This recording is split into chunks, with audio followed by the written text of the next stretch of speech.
Let's see. Okay, we started recording. So now our unit is about responsibilities of a care worker. So what do you think your responsibility as a care worker? Like for you to work in a care setting, you would be responsible about many duties. For example, you will be doing the feeding. Maybe you do shopping if the person asks you to do some shopping for them. You can do, you can help the people with their movement. You can do manual handling if they want to sit from the chair to the bed or other way around. It depends on the person you're taking care of. Do they have dementia? Then you might need to do bathing. You need to do some extra duties. Yeah, so it depends on the person you're taking care of. Some of them, of the clients, maybe they are sitting at home. They don't need much. They need someone to go talk to them, help them move to the bathroom, and leave them to do their bathing by themselves. Maybe do light cooking for them, maybe do some shopping. It depends on the client itself, yeah?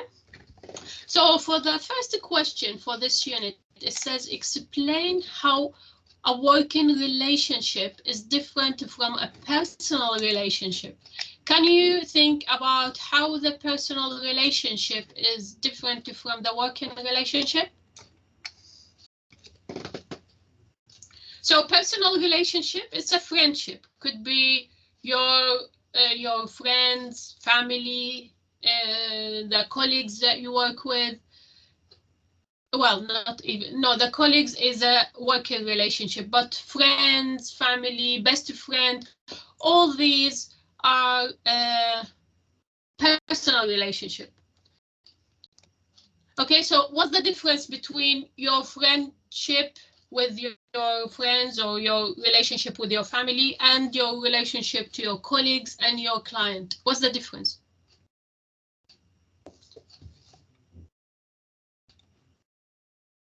Okay, we have now Madonna. Morning, Madonna. Good morning. Hello. Okay, yeah, so what's the difference? Can you think about, so as you can see here, personal relationship is a family relationship, for example, or friends. So personal relationship with the family can mean different things, different people, depends on whether you trust or liaise with the person you maybe grow up with. So all this are personal relationship. Also your friendship with your friends. All this personal relationship. However, there is a working relationship. So the difference,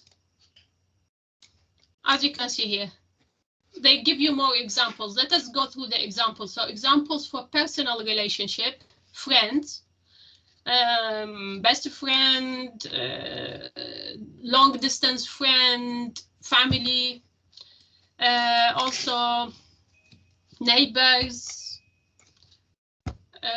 yeah, family, and also partnership. If you have partnership with like husband, maybe sexual partner, maybe civil partner, it depends on the relationship that you have. And also just normal family, like your uncle, your grandfather, parents, uncle, cousins. All this is a personal relationship. What about your work relationship? With your Do you know what's working relationship? Sorry, say again? With your colleague and with your manager. And your clients. Very good, excellent. Perfect. This is working relationship. So the working relationship, from the name, it's formal relationship. It's not informal. You don't go out these people. They are there to meet them every day. You work with them. You have tasks to do, and this is part of your duties. Yeah. So this is working relationship. What's the difference now? Now you know both. So here, as you can see, more examples for working relationship, like your clients, also the family of your clients, also the advocate of your clients, your colleagues, your manager, professional people like the GP, the nurse, social worker, and also the visitors, anyone who visit the organization, the contractor, the inspector, all of them are working relationship. Why? Because you meet all these people at work. Now, to answer the question, let us go here. Now, to answer the question where it says explain how a working relationship is different from a personal relationship. So a working relationship are planned. So obviously there is a structure. You have a plan for the day. You know what you should do at work.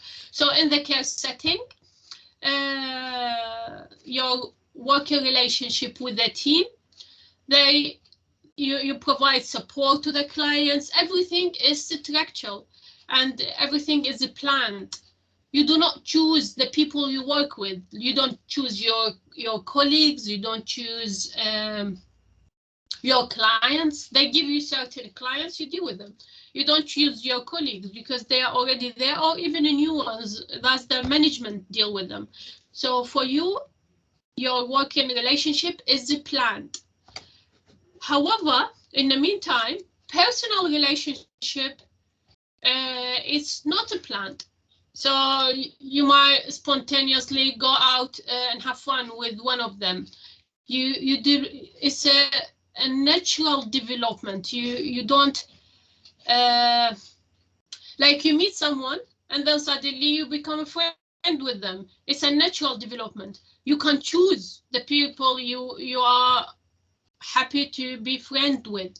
Yeah. While here at work placement, it's just planned. You don't choose them, they are there. So that's the first main point of the differentiation. Also, working relationship is structured. So in the care setting, you and the team, you have a rota, you have everyday schedule of work and a plan. There is a care plan for every single client. You just follow it. You don't get to choose. There is a structure for you to follow, and you have the time scale to finish every task. You don't have the whole day doing just bathing to one of the clients. You have structured work and you just follow it. While personal relationship, in another way, it's not necessarily structured. So you have all the time, maybe you decide suddenly to go out with your friends, have fun. It's fine. Why? Because there is no certain structure for this. You just spend the time you want. There is no certain time for that. Suddenly you decide to visit friends, family, maybe you call them and go. Maybe you don't even call them. Sometimes you turn up without even letting them know. Why? Because it's not structured. Also, working relationship have a clear boundaries in place. So you know you can't step to your manager and talk to him in a way you talk to your mother or to your sister or to your. Why? Because there is a structure. There is a boundary. He's higher position than you. Then you have to talk to them in respect. So in the care setting, you have guidelines as well. There is a policy and procedure. You can't not follow these ones. You have boundaries, how to talk to the client, how to treat them, how to treat your manager. All these you have to follow. So you expect to demonstrate professionalism, high standard of work, high quality. And also you ensure to have code of conduct to follow. You have policy and procedure to follow. You're expected to turn up on time. You have to leave on specific time. You can't just leave whenever, like a friendship. While here you have a specific time to turn up, you have specific time to leave. Also, if you are late, you need to inform your manager. If you leave in early, you need to inform your manager. If you have a holiday, you need to inform your manager or supervisor. However, when it is personal relationship, is other way around. It's unwritten. There is no certain boundaries. There is no certain things to follow. You just being spontaneous and enjoy your relationship or friendship with the family. And there is nothing written down or nothing you have to follow. It just you decide on things and you just do it. And it's totally different from a working relationship. Also, working relationship are bounded by agreement, ways of working. So we have to follow the policy and procedure. We have to obey the rules. We can't just do things spontaneously. We have to follow certain rules, certain policy and procedure. The organization culture. So the care setting where you work may have gifts policy, for example, and that prevent you from accepting any gift from your client. It depends. Whatever your policy and procedure, you need to follow it. While in the obviously friendship, there is no such a thing. So here, because others may think there are reason being given for the gift, then fine, we can take it. No, you can't take it. Why? Because there is a policy and procedure you should follow. Also, there's a Data Protection Act you should follow. You shouldn't just share the information. You should take the person consent before sharing anything about them, unless if it is something concern the safeguarding. Then you have to which is such as any type of abuse, then you have to go and report it. Otherwise, it depends on the person. If he's got all the mental capacity, then you need to get their consent. However, in other way, in contrast to this, there is a personal relationship which are not bounded by any rules. You can give gifts to your friends or family. You can also choose. You have choices. You can choose the words you talk to them, the way you talk to them. If your gifts could be expensive, could be inexpensive, it's all up to you. And also about the personal information. There we said about the Data Protection Act. Here you can share the information. You can tell your mom about what brother told you or what a sister told you. It's fine. It's not a problem. Yeah. Also, another differentiation, working relationship might include unequal balance of power. Why? Because the manager's got more power than you are. He can sack you anytime, unless obviously he has to follow whatever is written in your contract. It says maybe give you a notice if you're really doing bad job there, for example. So there is unequal balance of power.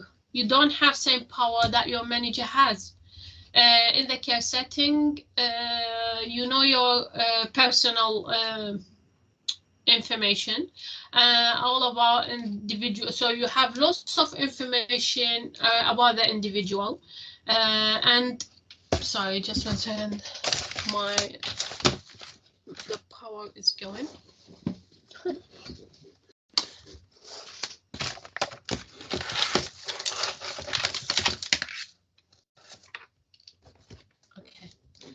So, yes, sorry, where we were. So working relationship include unequal balance of power. So in the care setting, you know that lots of information about your client, but you can't just, like for example, such as their date of birth, what they like, what they don't like, their background. However, they will be necessary like to know that whether these personal information, they don't know their personal information about you. So you know everything about them. They don't know anything about you. Why? Because you have more power than your client. You are the person who's taking care of them.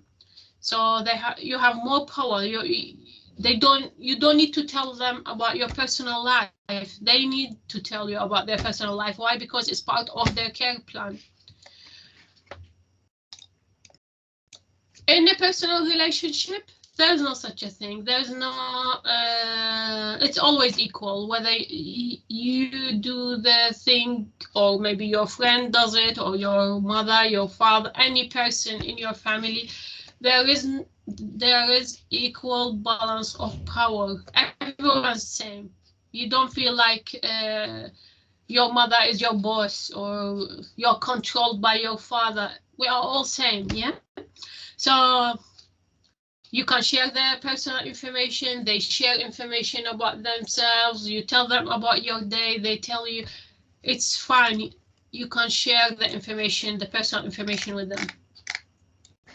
So now to answer this question, this is what you should answer. So first of all, let's go back. So first of all, working relationship are planned, and you talk about it, how it is planned and how the personal relationship not planned.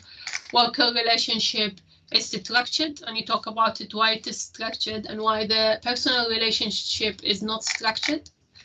And then worker relationship have clear boundaries, while the personal one doesn't have boundaries.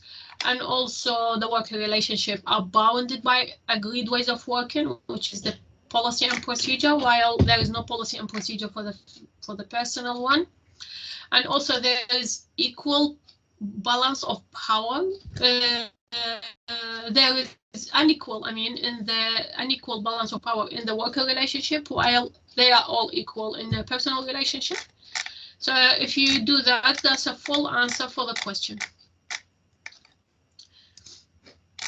Now I want you to do this. Describe different worker relationship in the care setting.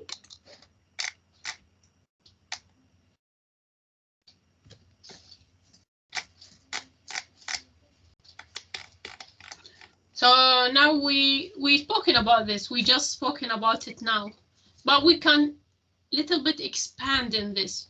So can you think about any worker relationship?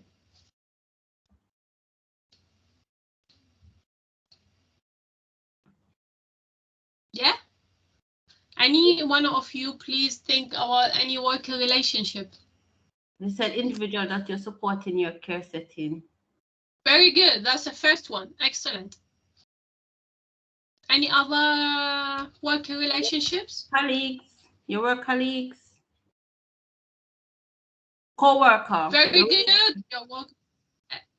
Excellent. And support the client for the normal activity day in the care center. Very good. That's a worker relationship. And also your relationship to your manager, your supervisor, the GP who comes to visit these elderly people you're caring for. Yeah? So let us start from the beginning. So working relationship. To answer this question where it says describe different working relationship in care setting. So first one in your working relationship, an individual who you take care of in the care setting. So the aspect of this, what do you do to the person you're caring for? Providing support with daily tasks such as personal hygiene, feeding, drinking, moving, and handling, cooking. Okay, so this is just normal activities, you do it all the time. And also there is support the individual to understand information in relation to their daily activities, to their finance. Maybe they will show you their bank account, but they don't understand these transactions. Then you explain it to them. Also enabling the individual to be part of their community, for example, supporting them to visit their family. Maybe this client lives by herself in a house, so it's not in a care home. So what do? You just go there. Maybe she wants to visit her family, you take her to visit her family. Maybe she wants to do some socializing, you take her to any club in that area, any local gym, any shopping center. They would like to do some activities, then you help them with this. So this is the your tasks which you do to your client.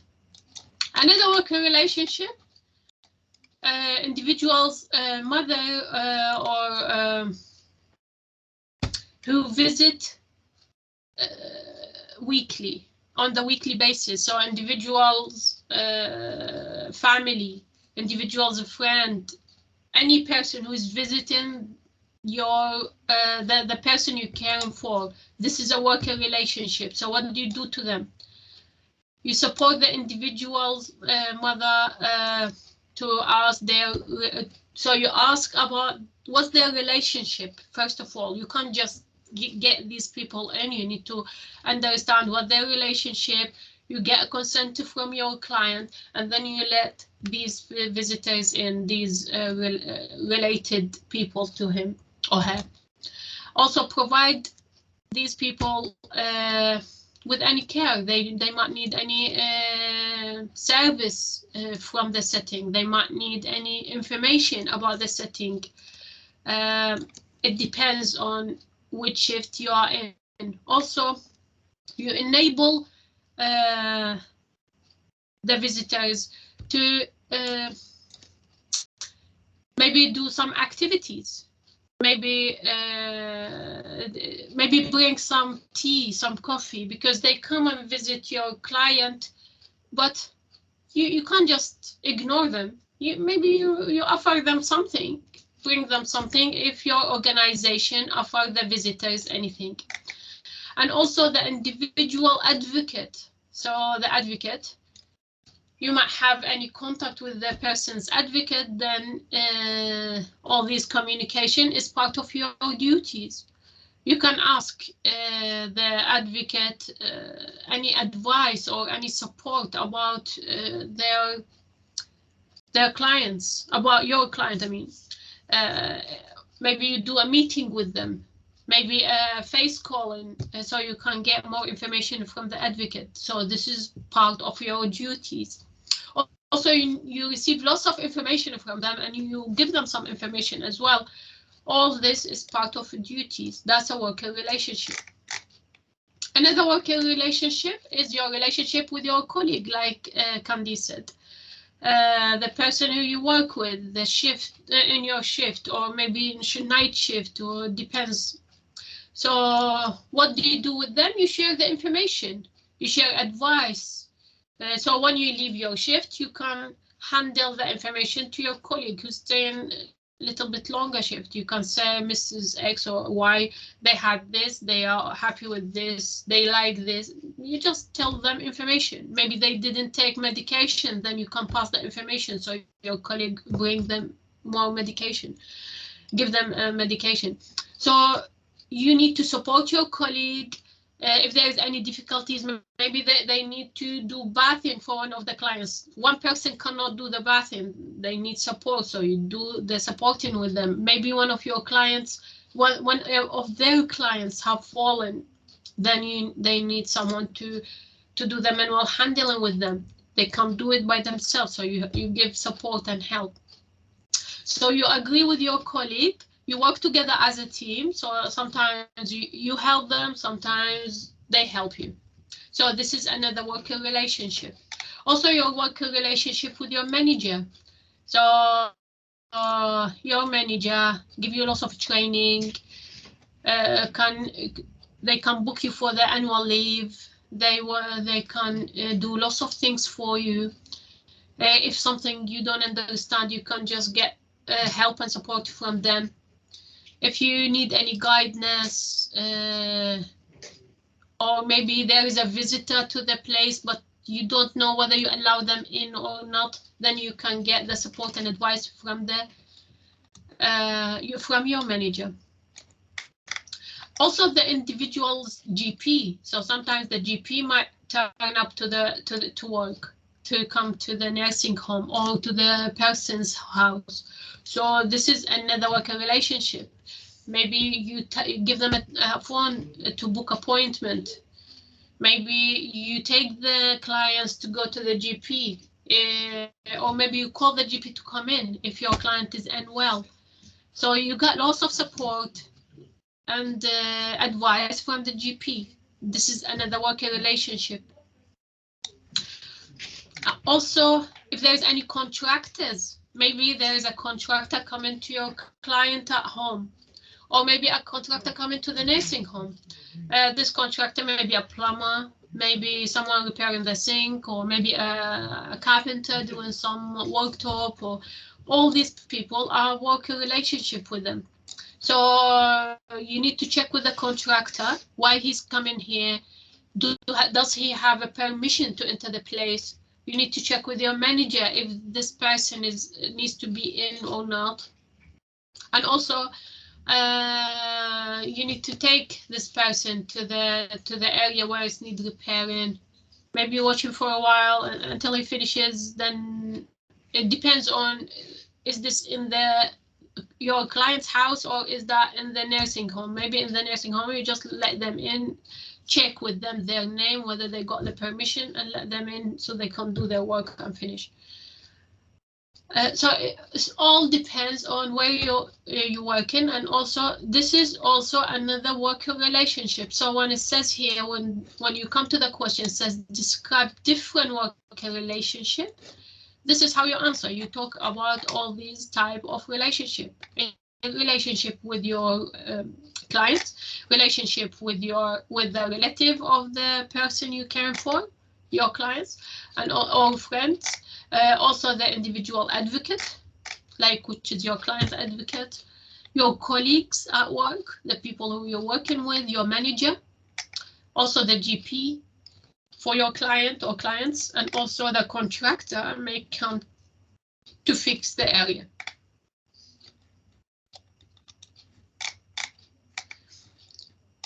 Now describe why it is important to adhere to the agreed scope of the job role. So why do you need to follow your job description? What's the importance? Let us go to 2.1. So why it is important to follow your job description? So you have, when you start, you will have your job description. What's the point? Why do you have to follow all the time? So this job description will tell you what's your position, what you should do in the care home, what's the hours you work in, how many holidays you have, and their details. They will give you details about what's the type of support you need to give, how many clients you will have, what would you do if one of your colleagues are not attending, all this in the job description. So if you answer this question, why it is important to follow these ones? Because you should follow the rules of the working place. When you work in the care center or anywhere, you have to follow the rules. Yes, very, very good. So first of all, you need to follow the policy and procedure. Yes. And if you follow the job description, that's following the policy and procedure. Yes. Yeah. Also, what do you think if let us say you worked in a care home, but you're not doing really your job description, you're not follow it to the exact, and suddenly one of the clients had an accident or what would you do? There is a problem now. You didn't hold this, you didn't use the manual handling properly. You just helped the client and then suddenly fall and hurt himself or herself, their back, that would be a problem. Why? Because you didn't follow it to the exact. If you follow everything to the exactly like your job description, no one will come and blame you for things has happened wrong. Why? Because you just following your job description. No one can blame you for anything. Yeah, so the risk, you're gonna minimize it as well. Why? Because if you do it in the right way, if you handle this client the right way, he wouldn't hurt his back anyway. So lots of risk involved in everything, while if you do it properly, then you remove this risk. So what's the importance for this? It is to ensure your work is in the correct level. So how that happens, to ensure when you follow the job description to the exact, then doing these tasks, you do not have any, if you do not have any expertise, you might do it wrong. While if you just follow the job description to the exact, then you will not do harm to your clients. You will eliminate the risk involved in doing these tasks. So you need lots of knowledge, lots of skills to do any job. But if you follow the job description, you will do it in the right way. Second thing, to ensure that you're only responsible and accountable for what you do. So you need to ensure that this is my job description. I am responsible for this exactly. I'm accountable for this. So if something happened and it's not my job description, this is not my responsibility. Yes, correct? So it is very important. So all organization will have a structure and clear outline. Everything does what in that setting. So you are only accountable for the things that you are allocated to do, you are responsible to do. And for the management, if this is not part of your duties, then you are not responsible for them. Even, okay, you are part of the team, you help a lot, but let us say you're taking care of your client, you're doing everything by the book, and suddenly something happened to someone else's client. They are not responsible for. Why? Because he's not part of your job description. You can give help, you can give advice, you can give help, but you're not really responsible if something really bad happened. Yeah. So it is clear for the management what's the duty for every person, and there is no misunderstanding. If you follow the job description, then you wouldn't be responsible or liable or accountable to these things could go wrong. Also, it is how your employer will assess your competence. That's why it's very important to follow the job description. So if your manager want to check the competence of each person, they would go to the job description. They will see, are you following this? Are you doing this? Are you, then everything tick, tick, tick. Then you're very competent. So during the supervision meeting with your manager, they will do your appraisal every year. All the employers, they should do appraisals. The appraisals is a form, and in this form they will ask you questions. What did you like about your work? What did you not enjoy? Which kind of training you might need? They will give you lots of feedback. They would say, this is not being done correctly. You don't handle the client. You don't do this. This is not correct. Or they might tell you, amazing work. That's very good. What you done was amazing. So it will show your competence because you're following your job description. And when it comes to the appraisal, you would notice that. So you will discuss whether you have carried out all your work duties to the best abilities. And then your manager will tell you exactly what you still need to do. And then you might agree with him or her on kind of training, maybe more duties. It depends. All this will be appear on the appraisals, which show your competence.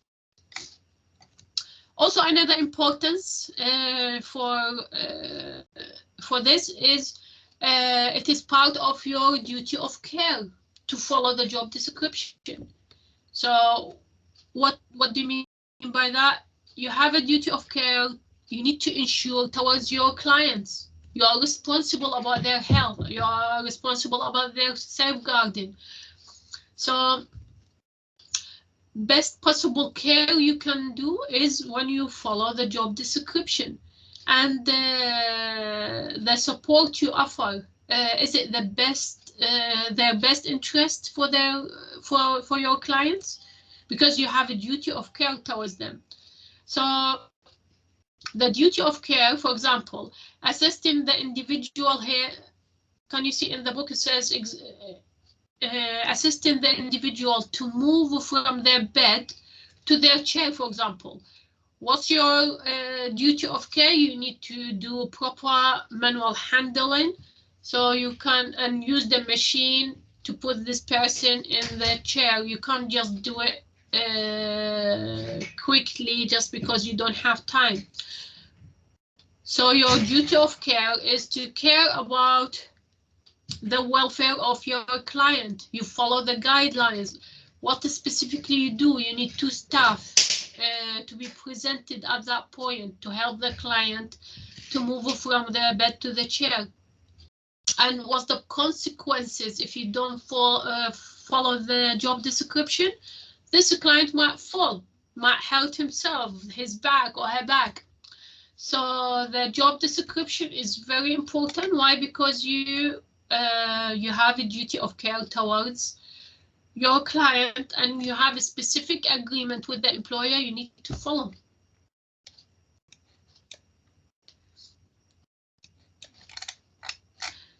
Also,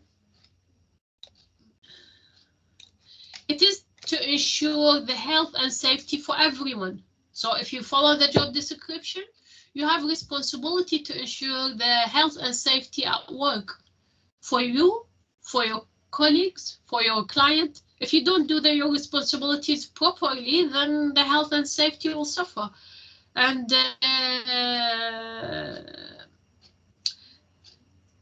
for example, the well-being, the welfare for your clients. If you don't do certain duties, if you don't lock the door, if you don't take care of them, if you leave the window open, maybe there's a burglar will come to the setting, to your client's house.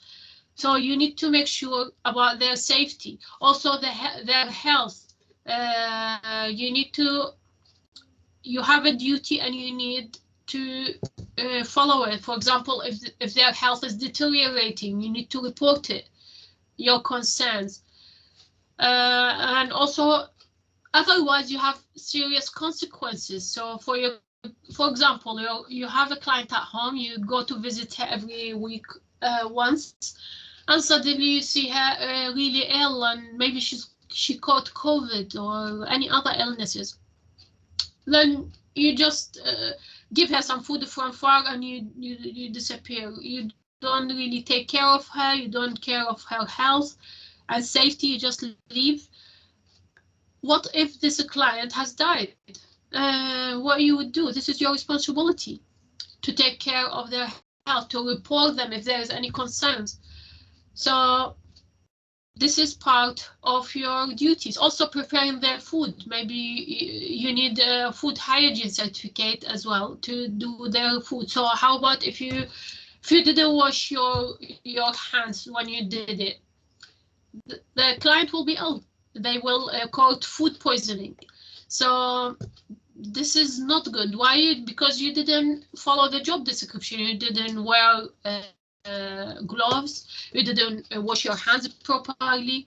All this in the job description or the policy and procedure. That's why we're following the guidelines. So if we don't do it properly, they might they might have illnesses, and this illness may be fatal to your client. Why? Because they are vulnerable. They are not. They can't survive small illnesses, so we have to take care of them. So not only me, my colleagues, we are all responsible about the health and safety for our clients. And then if we don't follow the job description, we might lose our jobs. So we need to worry about the clients as much as we worry about ourselves. Also, another importance for the job description is to protest your untrue allegations. So any untrue allegations, like let us say your colleague said to your manager about you that you're not doing this, you're not doing that, the clients are suffering.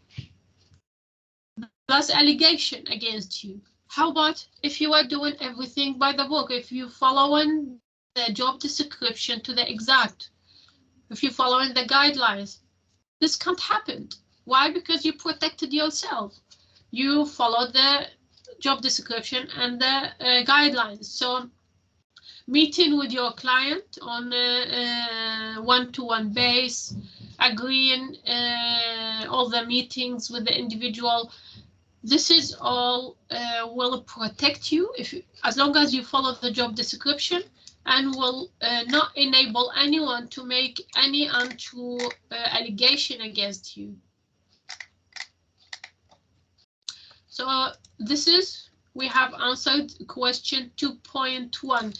Up to here, how many of you are happy? Do you want me to repeat anything we have just discussed, or shall we go to the question after that?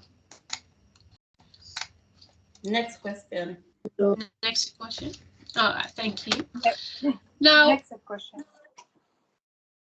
Great, thank you so much. Now, number 2.2, what's the up-to-date details agreement of way of working? How to access it?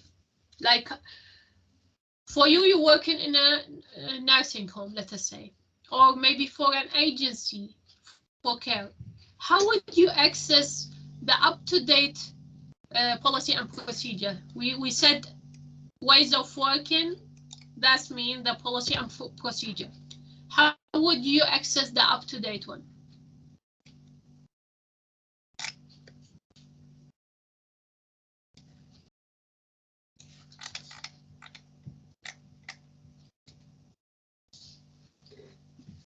We said when we first started, we said after you get the job description from your employer, you can get the policy and procedure. The policy and procedure is normally on the nursing home website. Like now by the government, every single businesses, like even as an education center, we have to have the policy and procedure on the website. So the policies and procedure, general guidelines for why you should work and how you should do your duties. You start, your setting will have many policies. Then, like for example, health and safety policy, fire policy, you have Data Protection Act, you have so many policies you following. And also they need to comply with the legislation like Human Rights Act, Data Protection Act, manual handling. So there are so many things we need to follow. And also the procedure. What's the procedure? The procedure is the way we do things. Like for example, Data Protection Act will tell me as a legislation that I need to keep our data always up to date, keep them safe, secure, not save these data for very long after the client moved to a different nursing home. All this information, but this is the act. So for me, the procedure is how we do this. Yeah. So it's details about the ways we do anything we do at work. For example, we have policy and procedure about health and safety. So the policy about health and safety, what's the procedure for health and safety? The procedure is you have to use PPEs, you have to wash your hands when you get in, you have to ask the clients when they, the visitors to wash their hands when they get in, you have to check who's the person coming to the organization, who's he meeting, do you have consent from the person or not? All these are procedures, yeah? So in the care setting, you have ways of working, you have procedures to follow, which ensure that day-to-day duties are met. So basically, the procedure, for example, here you have data protection. Yeah, we just spoken about this. Data Protection Act is an act by itself, but what's the procedure? For us, the procedure is we have all the information in a computer. We have a password. That's our procedure. We can't give the password to anyone. Only the manager and one person who's entering these details are responsible for the database password. All the information written should be kept in a cupboard, locked all the time. For example, this is a procedure. So why? Because the personal information are very, very important. So if we follow the Data Protection Act, we need to have huge concerns over these data. So what the procedure is how we do the protecting these details. So this includes all the people who work in the organization who use these data. For example, the manager. Managers should protect the data. Each one of us who handling the client's data should be concerned about the data, how they do it. This is all written in the procedure. Also, there is guidelines to follow. So we have policy and procedure, and we have guidelines. So what's the guidelines? Is set of ways of working for the employer. So we'll expect you to follow. Like, for example, my guideline, we have some guidelines. Please ensure to lock the door as soon as you arrive to the center behind you.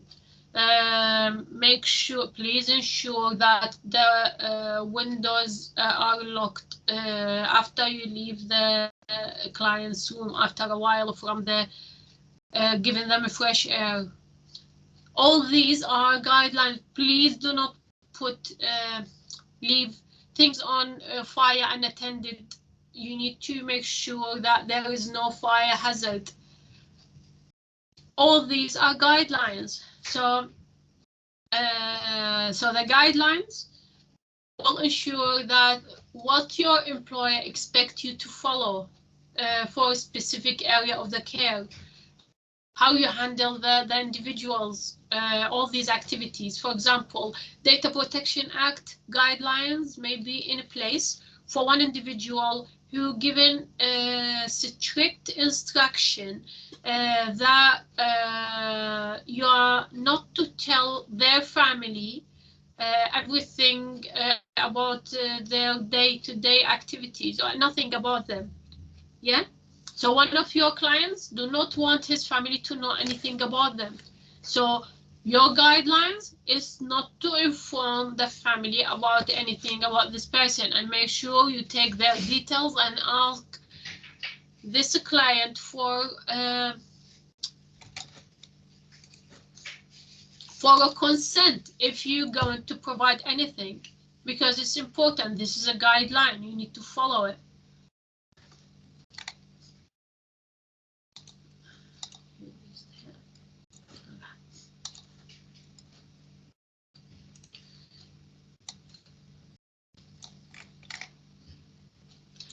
Okay, so to answer this question, it says access full day-to-day details of the agreed ways of working. So here where I get all the So first of all, we need to know what's the ways of working, agreed ways of working. So we have policy and procedure, and we have guidelines. This is all agreed ways of working. How we get all the information up to date? First of all, we can get permission to access these details from the manager, from the team leader. So we have lots of policies, we have lots of procedures to follow, and also we have guidelines. How you get there? How do you know where they keep all this information? First of all, you need a permission from the manager or some information about how to access them. And then you need to read them in a private area. Sorry. You need to read them in a private area so that others do not, who do not need access to them, they would not have any access to them. And also confirm that you have read and understood them, sign them, date them when you finish. Okay, so this is how you access all the most important information. So we spoke. You need to speak about it, like what's the policy, what's the procedure, what's the guidelines. You access them when you go to your manager and ask him or her to guide you to show you where's the policy and procedure. And then they will give you permission. You need the permission to read it. You need to sit in a quiet area, where a private area, to access all these details, because the guidelines might have some details about some of the clients. You don't want all the clients to check or see what you're reading at that moment. So you need a private area to read the policy and procedure guidelines. And also you need to confirm that you did understand it. If you don't understand it, you can go to your manager, get some more information. But then you need to sign it, date it when you finish.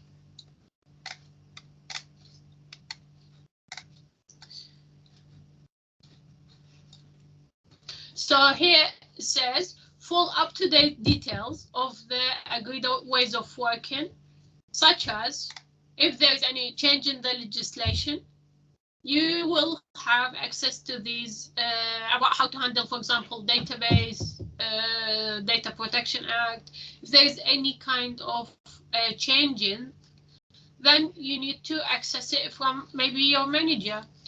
So all this, you need to get all the information from your manager, access the details, be familiar with them, read them in a private area, and ensure that you sign and date all these policy and procedures.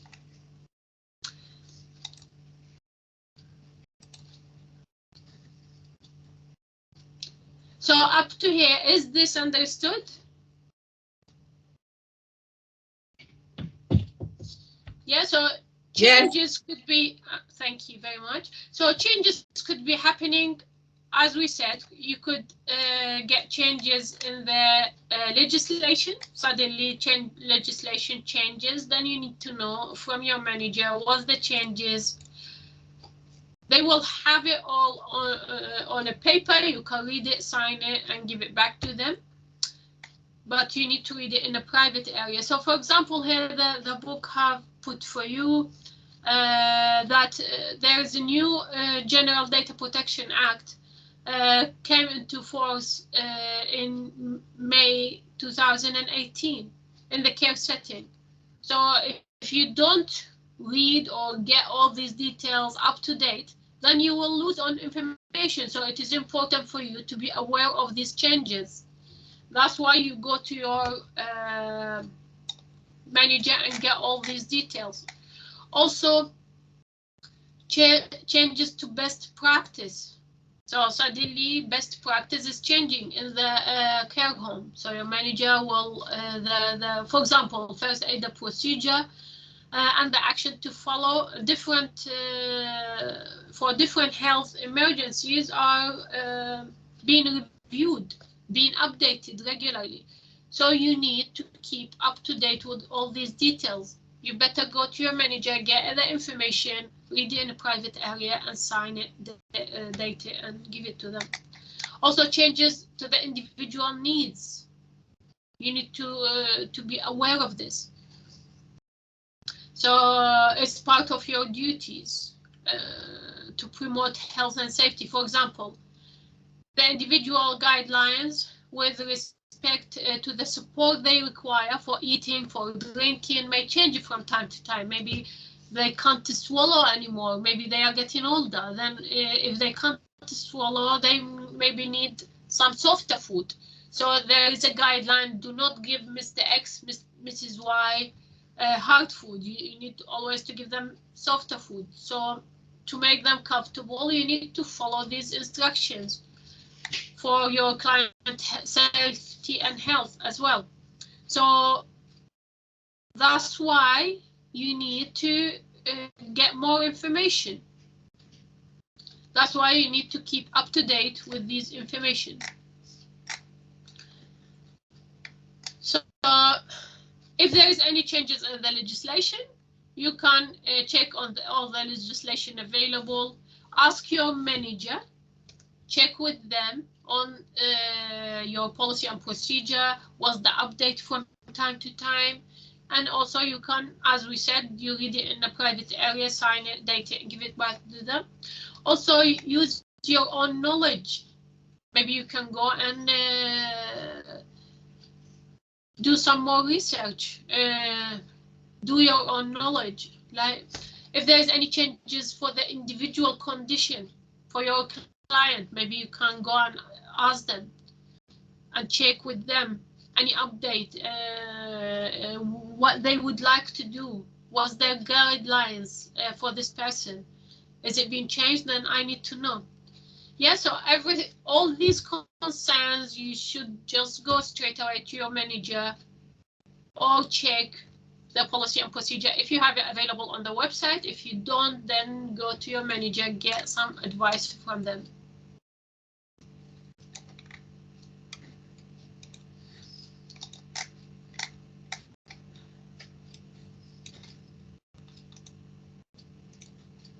Okay, let me just enlarge it. So work in line with agreed ways of working. So how you can work in line with the agreed ways of working?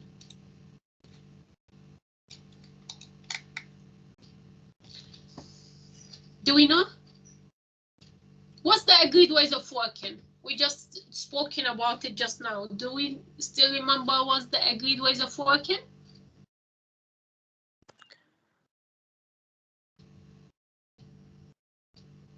Yeah? What's the agreed ways of working? You need to know what's the agreed ways of working because you will be working in a care home very soon. So what's the agreed ways of working? According to your contract. So say again. Is according to the contract you have signed what is expected of you, such as you will know your role in the job, like what you need to do. Very good. So this is for the job description, but what about the agreed ways of working? What are they? Policy? Do you remember? Yeah? Yes, policy and procedure, and you have to follow the role of the care place and guidelines. Yeah, the guidelines. Yeah. Perfect. Thank you so much, both of you. So we need to follow the job description, as Candice said, and as Mariam said, we need to follow the policy and procedure, and also we need to follow the guidelines. So this is agreed ways of working. So if you follow with this, it says work in line with agreed ways of working. So how you can work with, how you can follow the agreed ways of working in the care setting. So first of all, you ensure you find out where your work setting agreed ways of working. Then what do? You need to read them, you need to understand them, seek advice from your manager if you don't understand them, and then you can sign, date, follow these to the exact. Also, you can ensure only you carry out work activities that have been included in your job description. Yeah, so this is very, very important. You need, first of all, you need to check all the policy and procedure, understand it. If you don't understand something, go to your manager and get more advice from them, and then sign it and date it if you understand everything. And also you need to ensure that only carry out work activities that have been included in your job description. It's very, very important. And also you can attend the training. So this is how you can find out this is how can you follow the policy and procedure. Attend the training as well. So it's very important. So when you attend the training, you get lots of information, lots of updates about your from your employer. If you do not feel confident to carry out one of the duties, then you have to inform your manager. Be honest. Just say, okay, I just got a training, but I don't feel like I'm confident enough to do these duties. It's better than doing it and then maybe hurt your client or make the client fall, or maybe not give him the right medication. All this is a problem. Even though you got training, you still need to be honest. Speak to your manager and let him know that you're not confident to do it. Also, if you observe an unsafe working practice, if an individual, their family, visitors bring in something of this nature to your attention, any of the clients, maybe his family, maybe his friends, they tell you like one of your colleagues are not doing his job properly, then what you should do, you should go and report it to your, first of all, you need to bring this to the attention to your colleague. If it's something you can do, think about it. If not, go and report it to your manager straight away. Why? Because if something happened to this client, then you will be liable, because he already told you, his family already told you that he's not receiving the right support from your colleague, but you just hid it and didn't do anything about it. But now you are liable as well as him or her. So what you need to do, observe any unsafe working practice, and also if someone of your clients or their families told you about any unsafe procedure happened by your colleagues, then you need to bring this to their attention, or if nothing happened, go and inform your manager.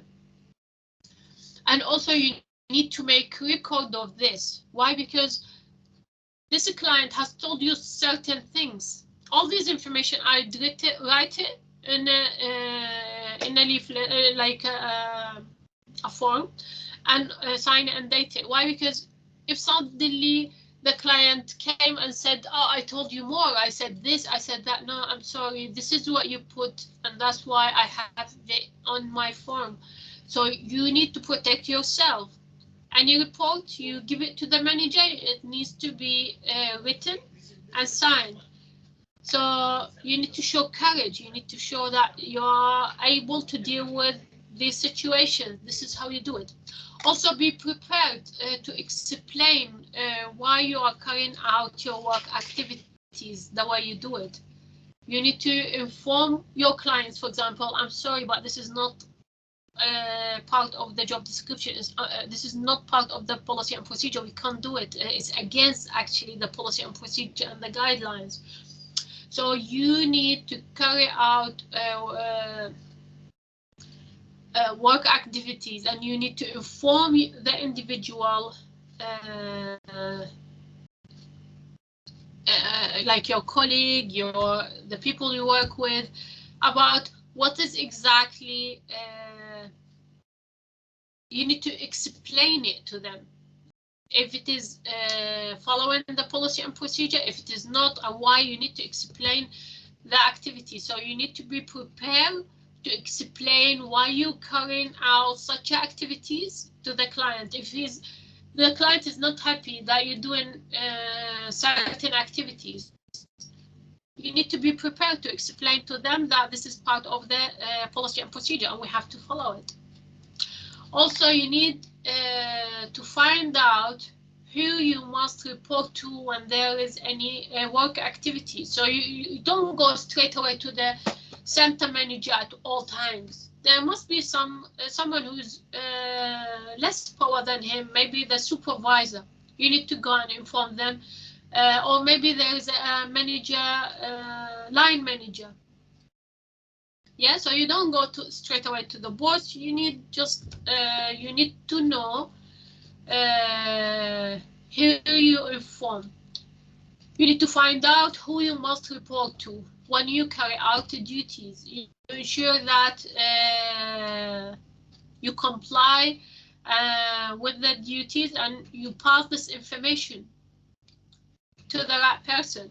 For example, you maybe your manager or another senior member of staff.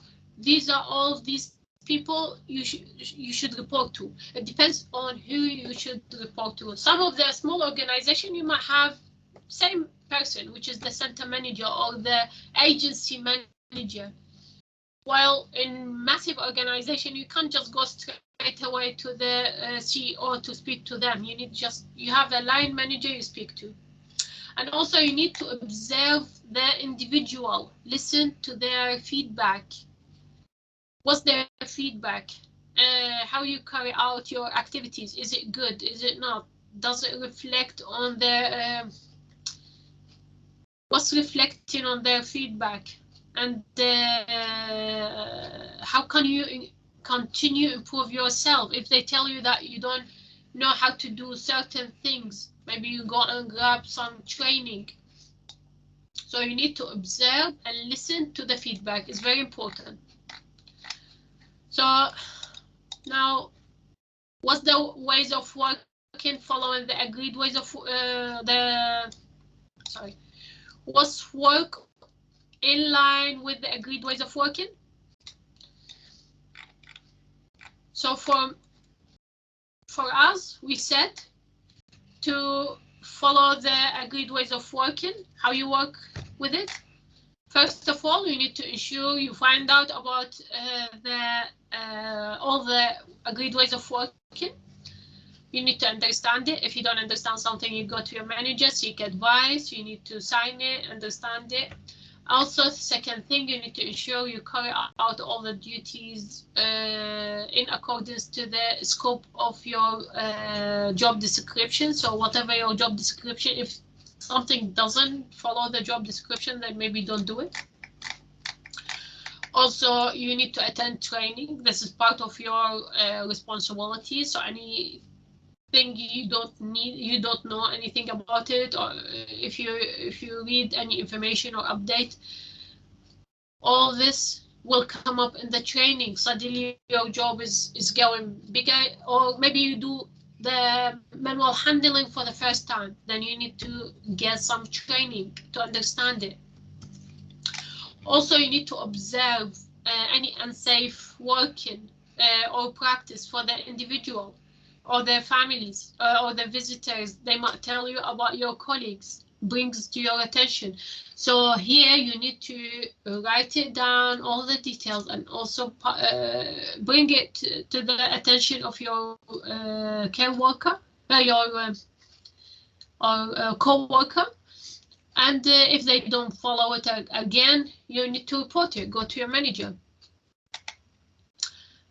And also be prepared to explain why you carry in such work, such activities to the client. You need to tell them that you're following the job description, you're following the policy and procedure. You need to get the courage to tell them that. Also, you need to find out how you must report or carry out when you carry out your work activities. You need to ensure you comply with any guidelines when you do the reporting. And who you report to? Do you report to your line manager? Do you report to the person who's higher than the line manager? First, you need to report to the line manager. And also you need to observe the individual, listen to their feedback, understand it, maybe follow. Your responsibility is to reflect, think about this feedback. Think about what the things they told you that you can change. Do you need the training? So you need to understand their feedback.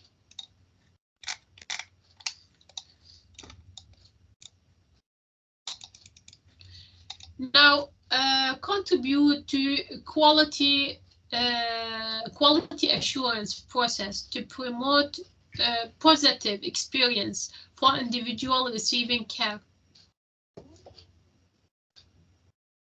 So how can you contribute to quality assurance process to promote positive? So this is about you. It says contribute to quality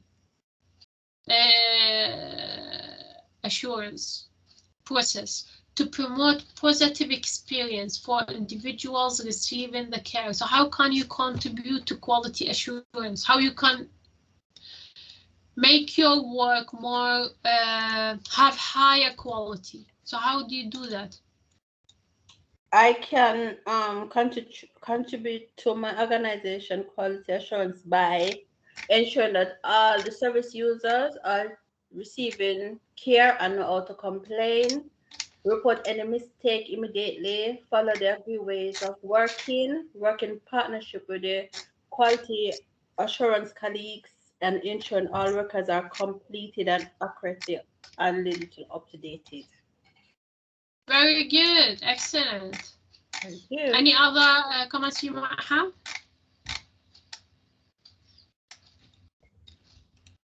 Yeah, girls?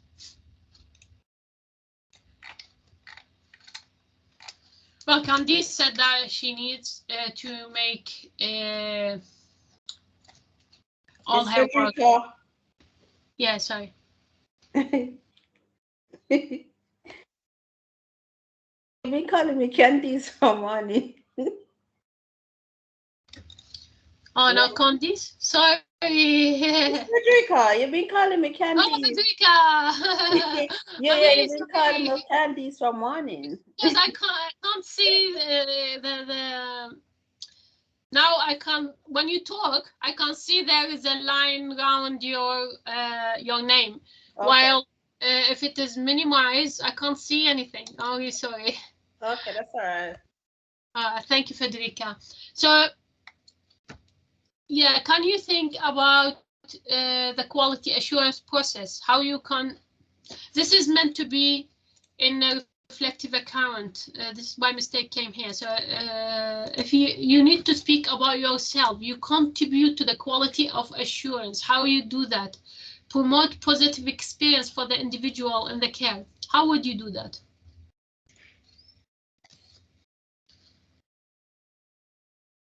Well, it says quality assurance, so you need a quality work. You need to provide your client with the quality work. So how can you do that? You need to promote positive experience to the individual. You need to give them extra support. You need to get all the information they have properly. You need to understand them. So if I was going to answer this question where it says contribute to quality assurance process to promote positive experience for an individual receiving the care, I would say I always make sure of the quality of my work, follow the guidelines. I always, when I started, I did understand and read all the job description and I follow it to the exact. Also, I went and asked my manager for the policy and procedure, and I understood it, read it, understood it, signed it. So then, and also I know all the guidelines and always follow the updated ones. So when I give care to any person, I must work in a way ensures the person-centered approach. So for my clients, when I joined, I read their care plan. I understood it, talk to them as well. I did talk to them and understand their situation, what they like, what they don't like. I put lots of notes for myself. So that when I work with the individual, always I make sure I provide excellent help and support. So I always speak to them, find out what they like, what they don't like. I speak to my manager, get lots of information. And also I spoken to my manager, got more information about the quality assurance policy. So for me, I follow the guidelines, I follow the quality assurance policy, just to make sure that all my clients have a positive experience and we provide them with the best service we can. Yes? So this is how you answer the question. Basically, if you written this on the sheet, but you just need to say, I do this, I do that. That's perfect. Is this understood? Yes. Okay, very good. Excellent, thank you. So here, as you can see, they give you some examples. You can write it about yourself as well. Like you can read it like, what did this person do? How he, like here you see the team always meet, discuss activities. So you can see, you can say me and my team, we always meet, we discuss all the activities, we get all the up-to-date information from the manager, and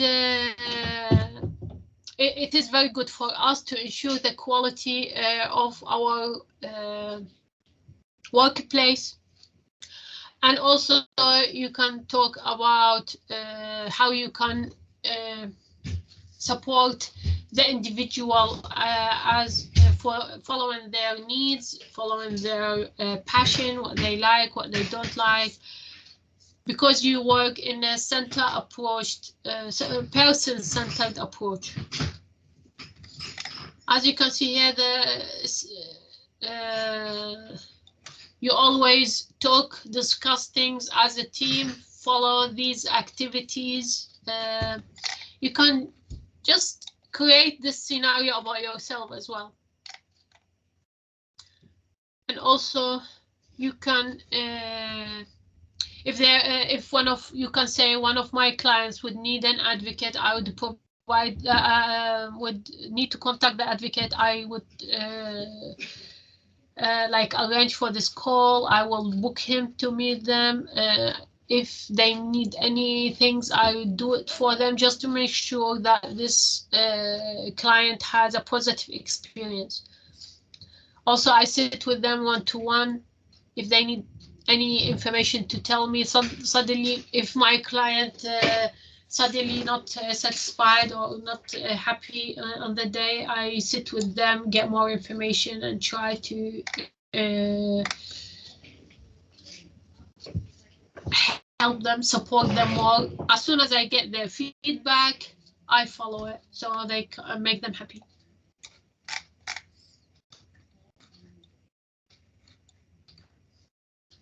So as you can see here, it says it's all about observing so for us, we need to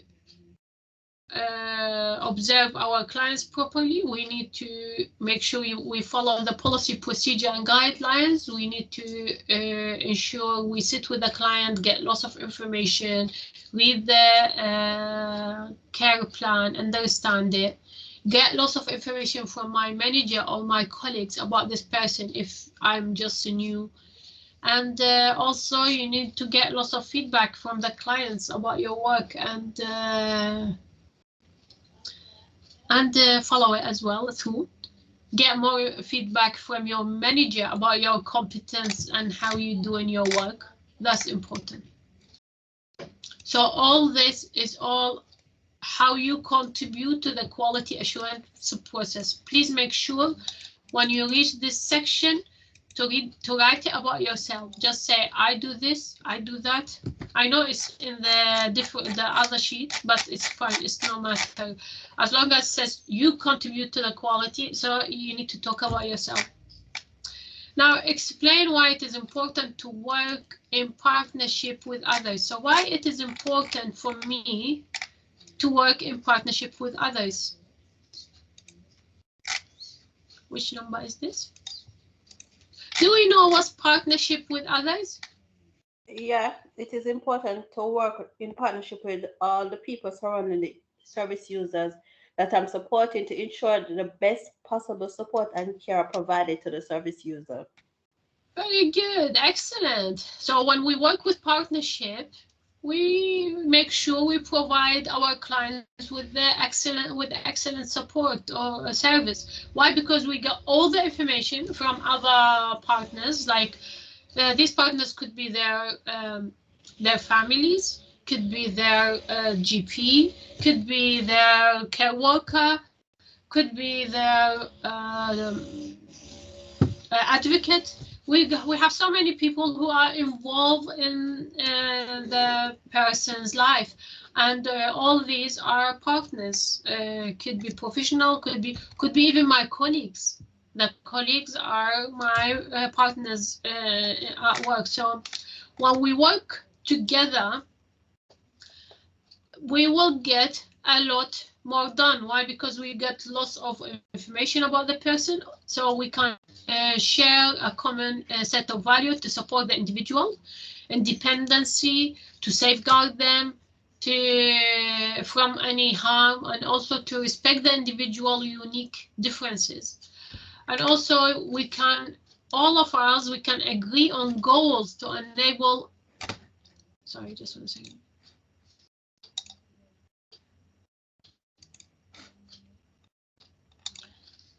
Yeah, so all of us, we can agree on a set of goals we can follow.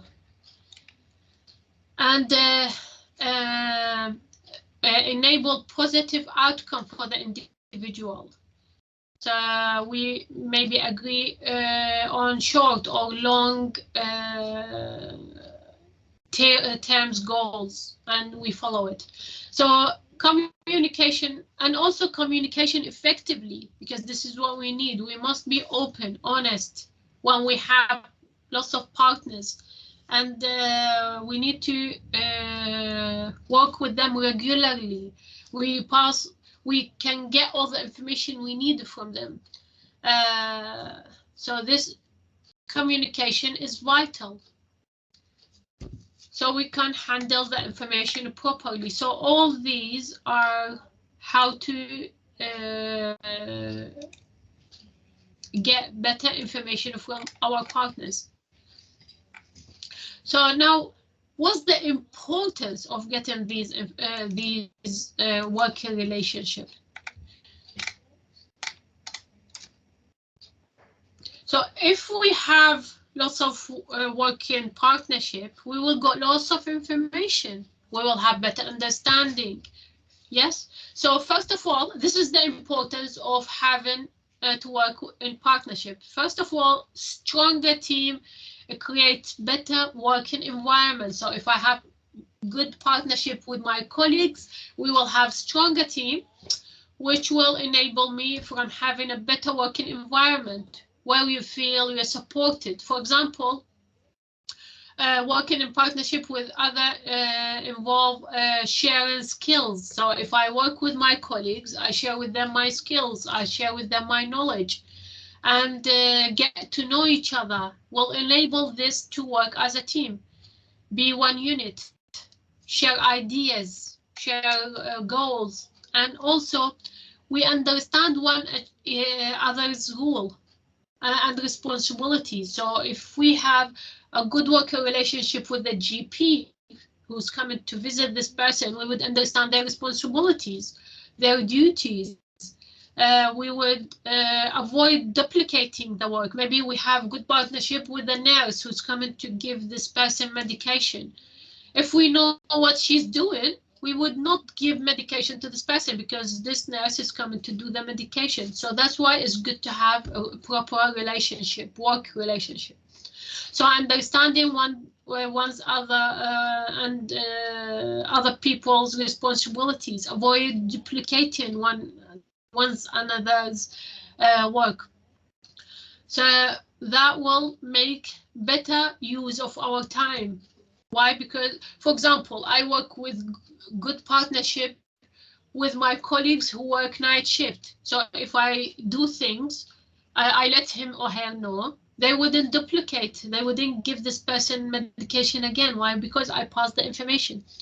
And also you might share resources such as meeting venues, such as reduce cost, encourage everyone to meet together.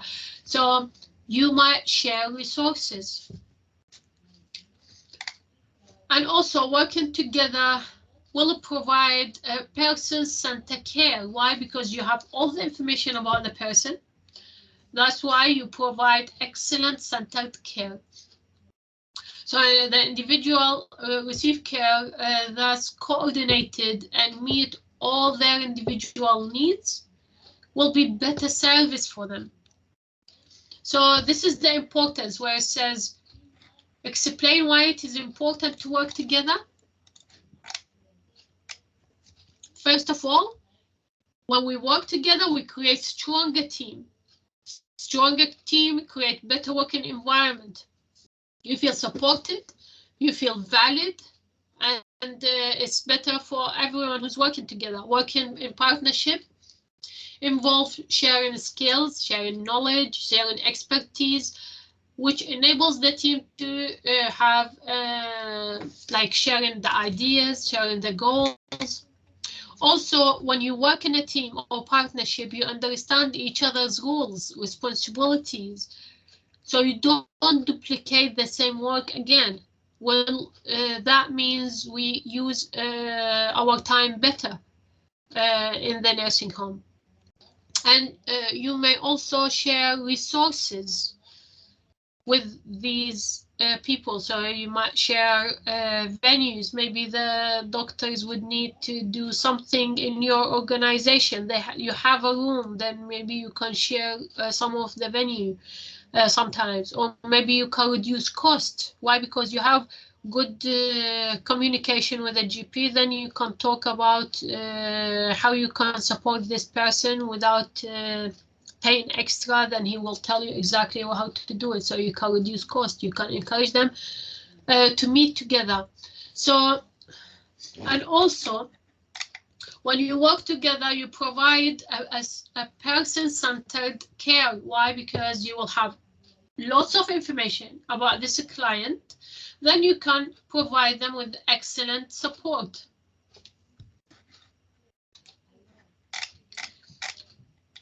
Now, identify skills, approaches. Okay, this is the last one. Identify skills, approaches needed for resolving conflict. So how can you resolve conflict? What skills would you need? Let us go to 3.3.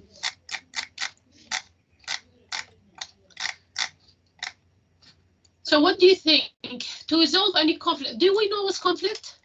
Yeah, it's having an issue with a colleague. So if I'm having trouble with a co-worker, I will seek the guidance from my manager or any other senior staff members. Or I could go to trade union or seek advice from Citizens Bureau. Excellent, very good. Thank you, Federica. So working in partnership in care setting with different people, different organization will have challenges. Like it's not easy ride. Why? Because you work with so many people. Maybe you work with colleagues, which you might have disagreement with them. You might have to work with the GP, the nurse, the advocate. You might have some disagreement with some people, which will result in affecting the care that you're giving to the person. Why? Because you have some ideas, other person have some ideas, then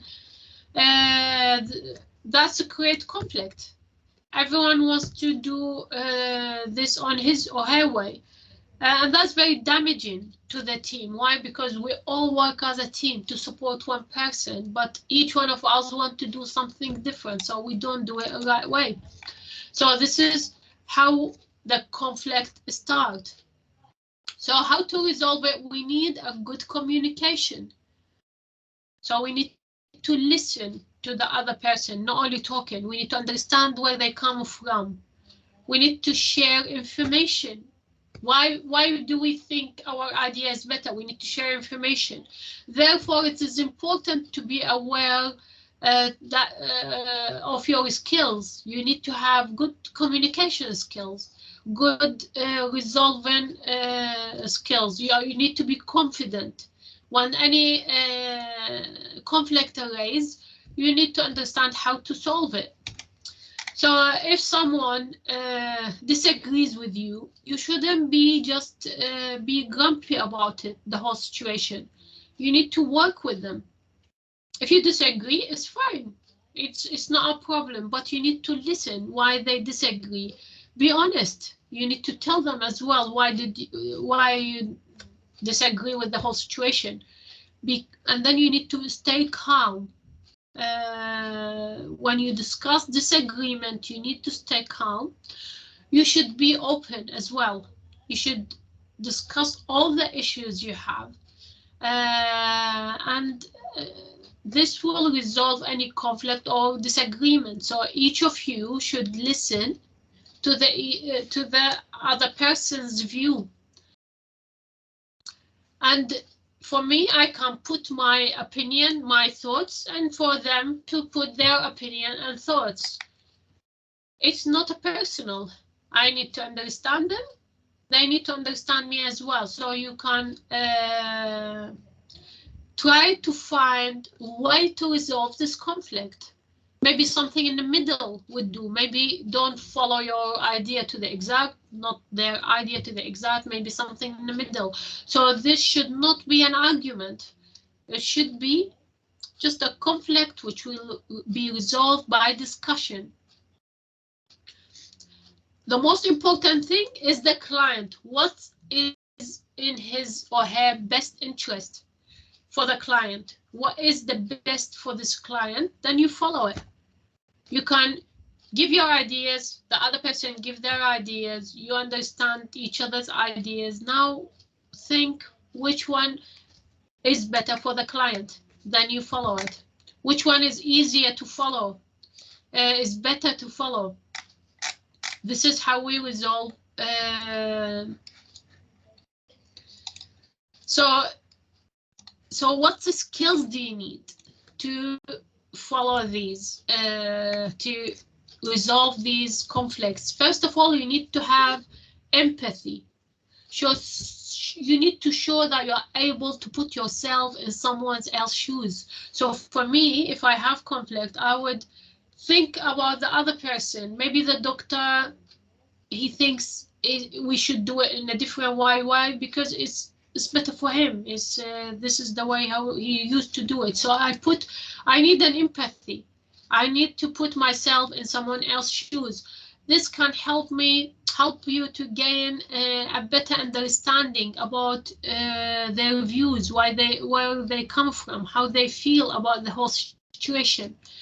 Will encourage you to have mutual respect. So I respect them, they respect me. If I have empathy towards, I feel sorry for you, you're doing this, then maybe we should do it in another way where it is helping you, for example. That's an empathy. So first skills you need to resolve the conflict is empathy. Second thing, you need assertiveness. So what does it mean, assertiveness? Is you need to show confidence. You should be able to clear your view. You need to tell your reasons. Why you thought about this? You need to give your reasons. This will inspire confidence. So you need to be assertive. You need to be confident. And this will show that you are capable of making reasoned judgment. So you need to be capable of making good judgment. You know how to talk it through. You need to encourage people to trust you. So assertiveness is very important as a value to have to resolve conflict. Also, honesty. Honesty is very important. Be honest. Share information and communication with others. and be honest with this information. This will show you, will show that you have a genuine interest in the individual. You shouldn't hide some of the information, otherwise this is not in his best interest. So you need to show that you are genuine, you have genuine interest on your client, their well-being, their welfare. Why? Because all the information you provide has got positive outcome. And this will encourage others to follow you as well. Also, you need to be to have enthusiasm. So you need to be enthusiastic. You show your willingness to work in partnership. You can't say, "Oh no, sorry, this is my opinion, and I don't want to listen to your opinion. I'm just going to follow my." No, you need to be enthusiastic. You need to show willingness to work in partnership. This can help with team building. You need to show you are genuine. You have genuine interest on this work and you need to do it. Part of your job. Also, you need negotiation.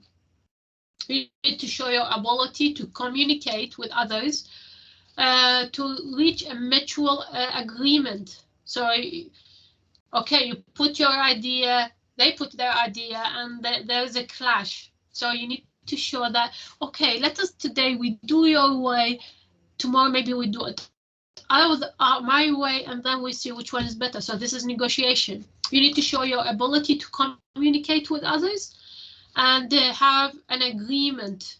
Also, you need to compromise. You can't say, "Oh, sorry, my way or the highway." No, you need to compromise. Some of your idea may be good, maybe their idea, some of it is good as well. So you need to compromise, put in the ideas for improvement, and maybe put them together and try to work with them better. So you also you need to. This will encourage respect, trust, good communication. So it's very good to have good negotiation. Okay, so this is the. So identify skills and approaches. So this is the skills. Now we need to do the approaches. So what are approaches to do these? If we had any conflict, what's the approach? First of all, you need to use effective communication.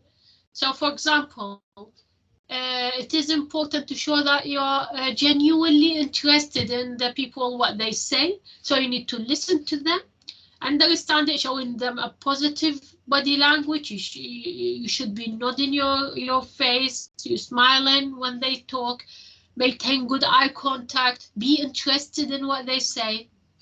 That's very, very important. Otherwise, they wouldn't be interested when you start talking about your idea. So all this will encourage good teamwork. Also, you need to be positive. You can't be just saying, "No, this is bad, this is bad." No, you need some positivity as well. So be positive. It is important to show that you are constructive, and also you are very positive. Your views, your beliefs. So you need to repeat their views back. So let us say your colleague has told you exactly how he would like to do it. Then you repeat it after that. After you give him good body language, good smile, understand it, listen to it. Then I would be repeating it just to show him that I understood what he said. I'm not ignoring his idea. You're respecting his idea. But in the meantime, you can tell him about your idea. Now make the conflict the difficulty. So rather than individual of the team, you focus on the conflict itself. Rather than focusing on the conflict, we focus on what we have in common in our ideas. So we avoid making the person and stops anyone from feeling like they are to blame. So if I'm talking to one of my colleagues about our ideas, I don't focus on our conflict. I focus focus on our positivity. Otherwise, there are some people I might say, oh, I'm blaming you for this, I'm blaming. You shouldn't blame each other. So you can do this by obviously negative language. You should not use negative language, negative communication. You need to be positive at all times. So you should not focus on the conflict. You should focus on what you have in common. This encourages positive teamwork. And so if you disagree with his idea, you listen to them, you understand it, you repeat it in front of them. So this is what you said, I'm going to say it, and you say it again in front of him. I understand it, I like it, I like some of the parts of it. So that's how you focus on the good part rather than focus on the conflict. Why? Because this will encourage resolving the issue, and also it will encourage to resolve the conflict. So you say, okay, I understand your idea. I like this part because it's very similar to my idea. I like this part, this part. We are very similar, but the only difference is this, and then I can tell him. This will encourage to resolve the issue and build a good teamwork. So is this understood so far? Yeah. All right, thank you very much. So now let us go to the reflective account. Let me see how many questions we have. Okay, Lana, you repeat all of these, most of these questions in the reflective account. That's a problem, though. Is it? Oh, okay. So, oh, yes, yes, yes. Answer it all over again. Oh, well done. Yeah. Now that's really good. Okay. Okay. Yes, it's good, because I was thinking, shall I resend it to put the questions here again? If you have the question being done twice here and there, don't do it. Just do it in one of these sheets, okay? Well, I've already done it twice, but that's okay. So you're going to send us Unit 8 now, yeah? Yes, I will send you Unit 8 as well now. Thank you. Most welcome. Thank you very much for attending, all of you. And now the reflective account. Yes, exactly like what Federica said. So first of all, assess full up-to-date details about the agreed ways of working. This is what we have just discussed. So how can you access full up-to-date details of agreed ways of working? You definitely, for me, I'm just going to answer it about myself. We just spoken about this just now. So how to answer it? I would say I always need to access the full up-to-date details of agreed ways of working where I work. Why? Because I need to focus to make my job current, up-to-date, following the guidelines. So the agreed ways of working is the policy and procedure and the guidelines. So for me, I always follow the policy and procedure and the guidelines, all the up-to-date details. How I do that? I always check with my manager. If there is any changes in the law or in the regulation, I go and get more information from my manager, maybe from the meetings we do, or ask for training. And also I read my job description and follow it to the exact. And if there is anything difficult or ununderstood, I always go to my manager and check with them. So this is how you follow the up-to-date details of the agreed ways of working. Also, working in line with the agreed ways of working. This is what we just discussed, how you can do that. So how can you work in line with the agreed ways of working? Do you remember? Obviously, first of all, you need to understand how would you follow the guidelines or the policy and procedure if you haven't read it, if you don't understand it. So most important thing is you need to know it first. You need to understand it, and then so you can follow it. So how can you work in a way that following the policy and procedure?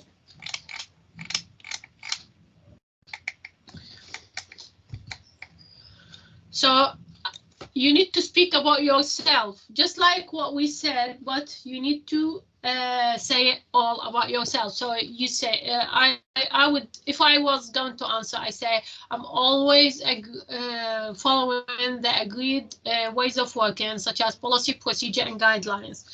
All I do is when I start in the work, I make sure I understand to the full my job description and follow it to the exact, and also every now and then I ask my manager for most up-to-date if there is any new regulation or any changes in the legislation or any changes in the ways of working. I asked my managers for an advice. Also, I maybe ask for a training.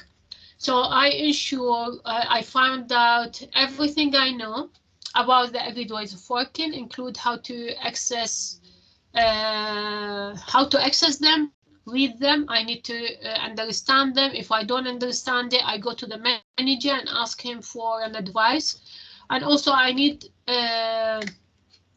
to ensure that I only carry out the activities which is related to my job description. That's very important.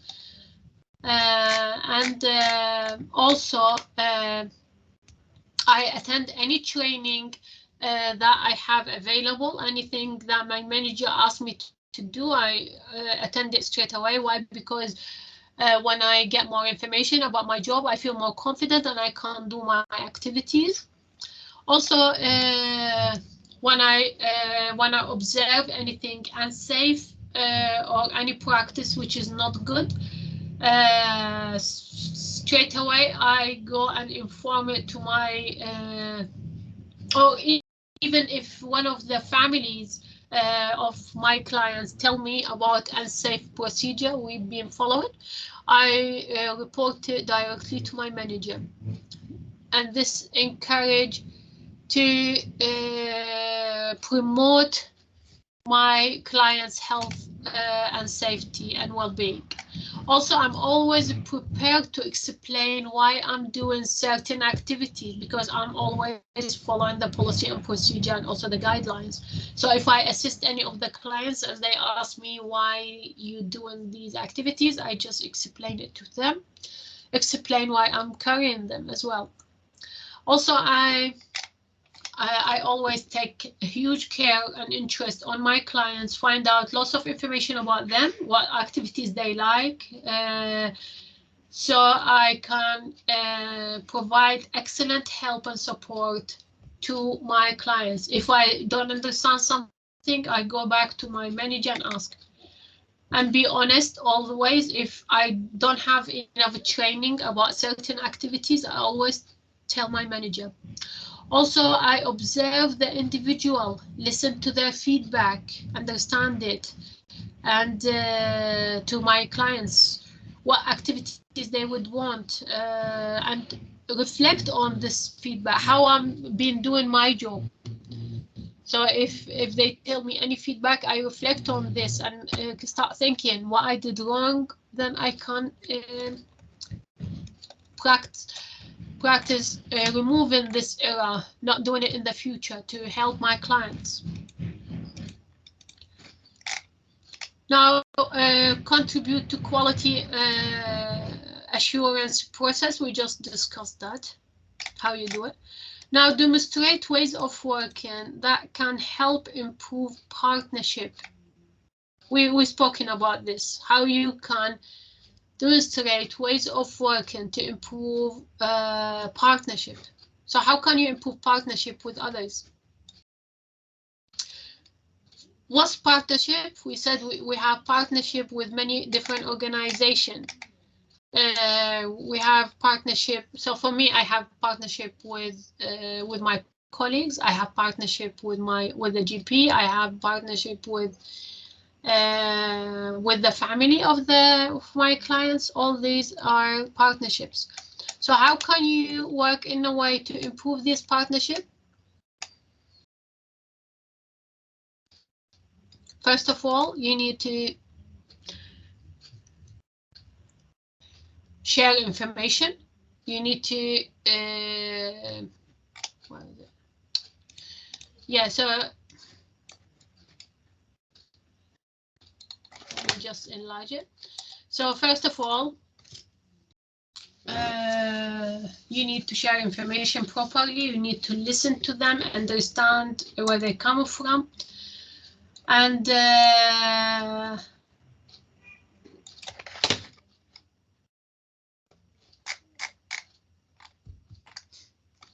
yeah, so if you're working in partnership with a doctor or with a nurse or with, so how you can work in line with the agreed ways of working.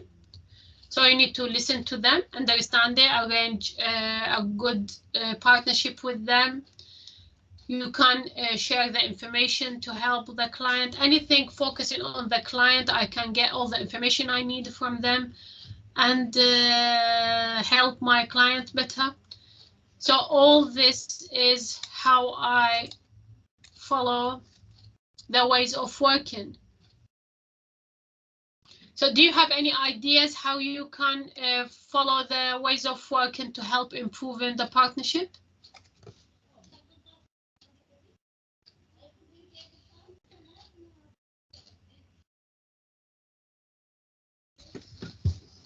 Yeah, girls? What's the ways of working? Do you still understand what's the ways of working?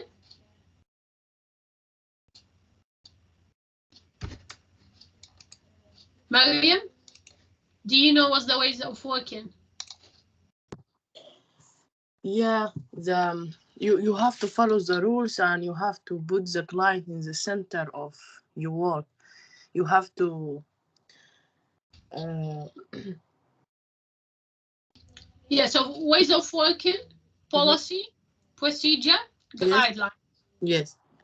Okay, very good. So what can help improve partnership? How can these ones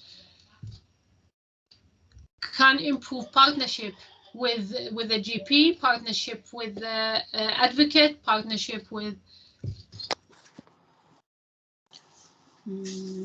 So when you answer this question, you need to talk about yourself. You say, for me, as someone who works in care, I always follow the policy, procedure, and guidelines, so I can provide excellent service and care and support to my clients.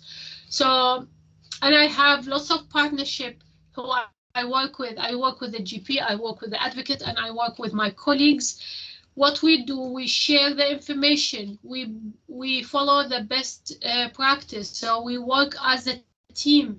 I help them to do their own duties. They help me as well when I do my duties. So if I need any information regarding my duties, I just can't get it from any of my partners. And so to improve working together, we need information, we need advice. If there is any conflict, we work together and solve it. So there are no conflict between us. Why? Because all of us, the main center for our work is our client. So for us, most important thing is to help our clients to the maximum. Okay? Yes. All right, thank you. Now assess, support, and advice about partnership working. So how you can get, how to access the support and advice for the, we just talked about this. How can you get any support or advice about working partnership? You can just go to your manager. You can go to the policy, to the procedure, to the guidelines. Yeah. So to access support, we just spoken about this. If you feel yeah, that your knowledge or limited or arrange or partnership working with very the good, excellent. partner difficult, or you should take advance your manager, senior member, or staff. Very good, excellent, very good, thank you. So this is how you can access information and advice about is that 3.4.3. As an access Yes. support or advice about it is the last one.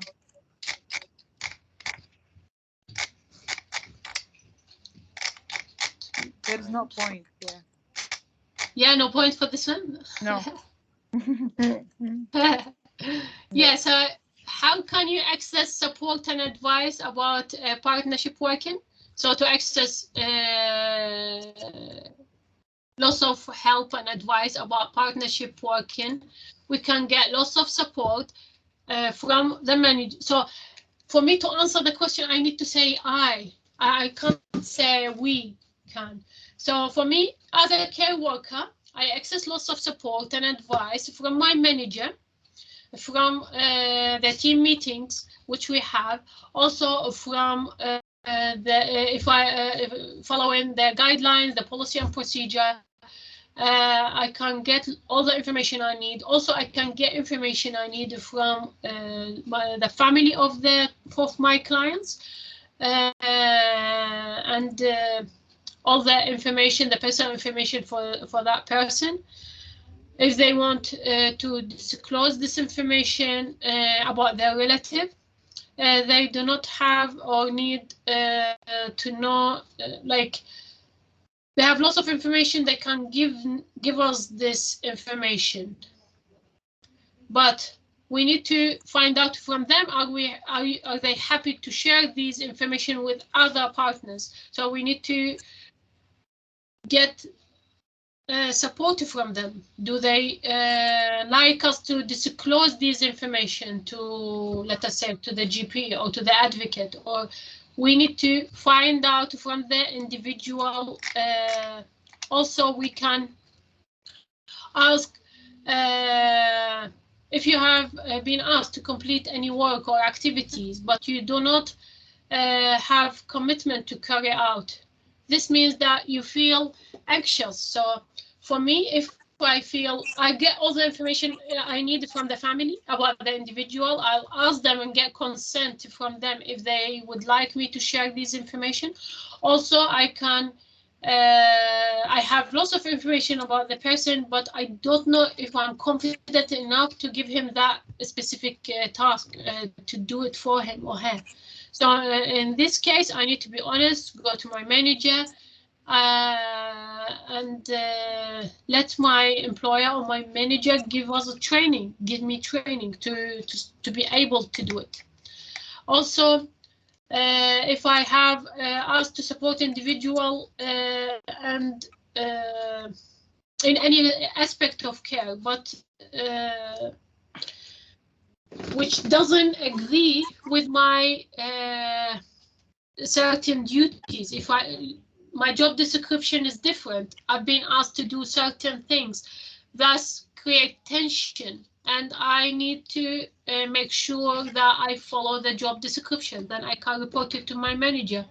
So all these information could create conflict. So here, how to access support and advice, I can say, as a care worker, I can get lots of support and advice about how to work in a good partnership from my manager. From training, I can get lots of training and support if I need it. And also I can get lots of information and advice from the person's family. They might not give me the consent to contact that particular partner, and then I wouldn't be able to. So I need consent as well. So I can get all the support and advice about it. Also, you can even add to this. How can you get information about partnership? You can maybe access the information online. You can get some information online. How about resolving the conflict? To resolve the conflict, you need to so which kind of support you need to resolve conflict? First of all, I need to understand what's the conflict. I need to show my opinion. I need to listen to the other person's opinion. we can have some negotiation, maybe reach a middle point. Yeah, so I don't need to just tell him about my opinion and stop here. No, I need to listen their opinion, show them a good body language, and show them that I understand where they come from, and show them I listened as well. I can repeat what they said in a shortened way, just to tell them this is what you said. I understood it. I realized it. I can see there are so many points which we agree together. So you can focus. Do not focus on the. I don't focus on the conflict itself, but I focus on what was good for both of us, and then we can resolve the conflict by getting into the maybe negotiating a middle ground for both of us.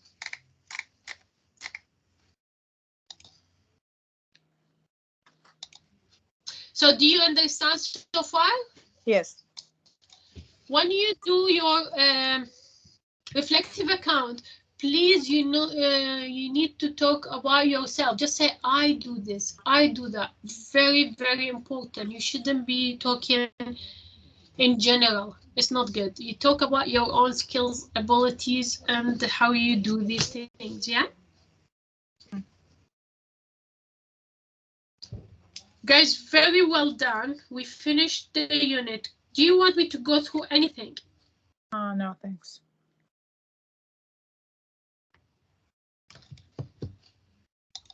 So do we know now what's our job responsibilities and how can we resolve conflict? What's working in partnership? Who are partnership at work? Who are the partnerships at work anyway? Do you still remember? Yeah, the doctors and the managers. Very good. Excellent. And our colleagues, well done. Yeah. Well done. Do you want me to repeat anything? No, thank you. So far, so good. Okay, perfect. Thank you so much for attending. I really appreciate that you all attending at